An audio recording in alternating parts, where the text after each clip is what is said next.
But don't you think to be able to do that, the young mind or the mind has to not be caught up between the memories of the past and the imaginations and fears, known and unknown, of the future, and live in the present moment? Oh, so beautiful, Vikram. You have really attracted my heart. I want to tell you something very important at this point. Old men are always thinking of their past. They are involved in their past memories. How beautiful was my childhood.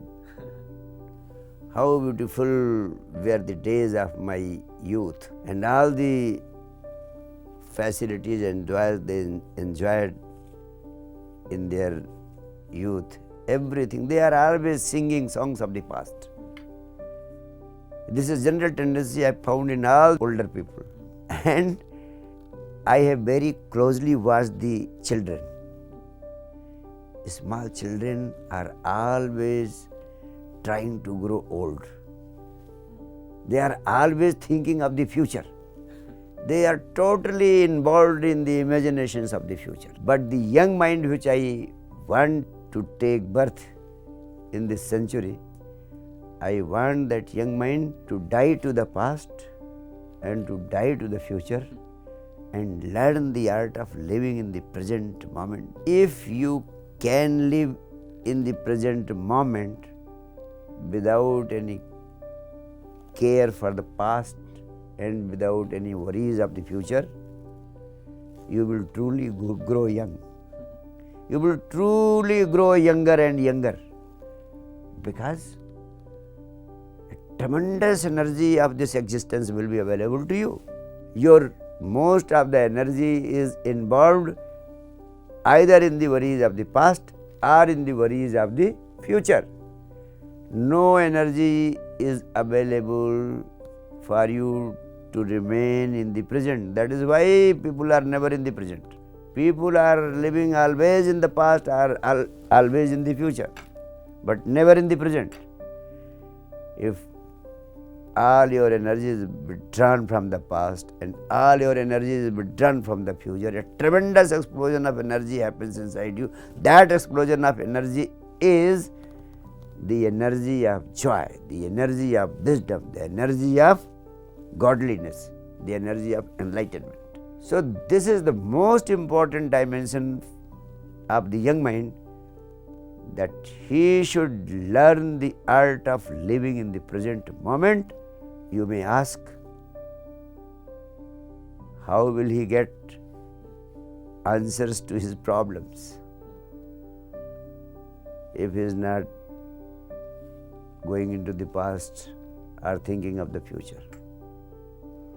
With my own experience, I have found that once you start living in the present, you develop a tremendous capacity to respond to any particular situation in life. You gather tremendous energy to deal with any problem that is present at the moment.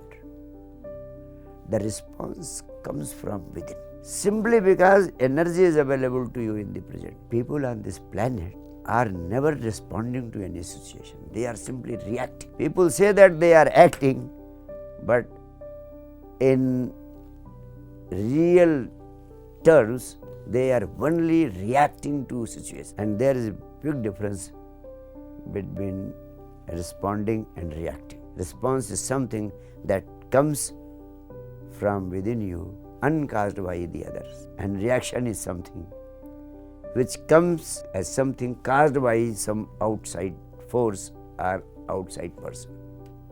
For example, somebody has thrown a big abuse on you. Now 10 times heavier abuse comes from you towards him. That is a reaction, not action. Because you don't have your own energy to respond. Your energies are either in the past or in the future. You don't have any energy to respond. So you will simply react. Only a very few people have been able to act on this planet. Greatest majority of the people are only busy in reacting. They may be higher and higher in power and money or prestige, but they are all reacting. Once in a while, a Buddha is born, a Shankaracharya is born, Krishna or Christ are born. They are a few people who simply acted, they never reacted. Some person out of anger had to spit on the face of Buddha.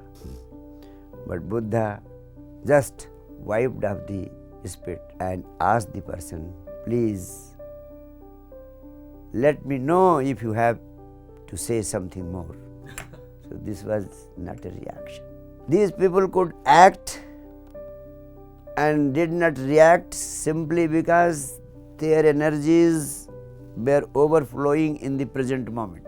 Up till now, it has been that only a few people have been able to walk on this earth in the present moment.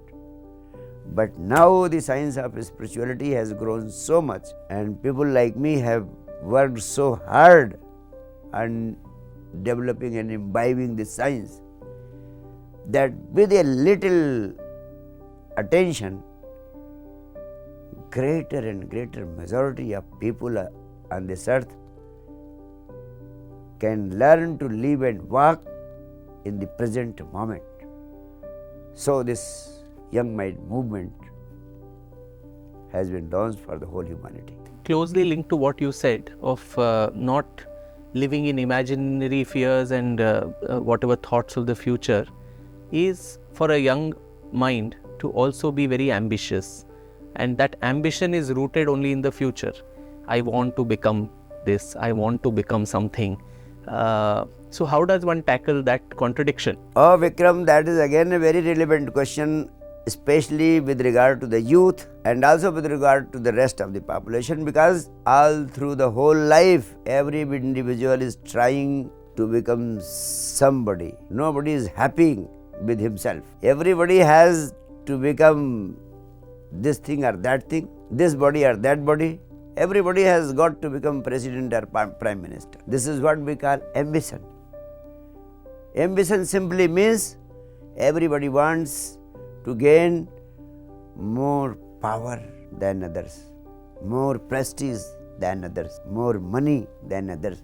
This greed for more and more than others and others is the fundamental principle on which ambition is based. I have a few doubts, Guruji. I may not be in competition with someone else, but with my own self, that I want to become a better writer. I want to become better than what I was 5 years ago.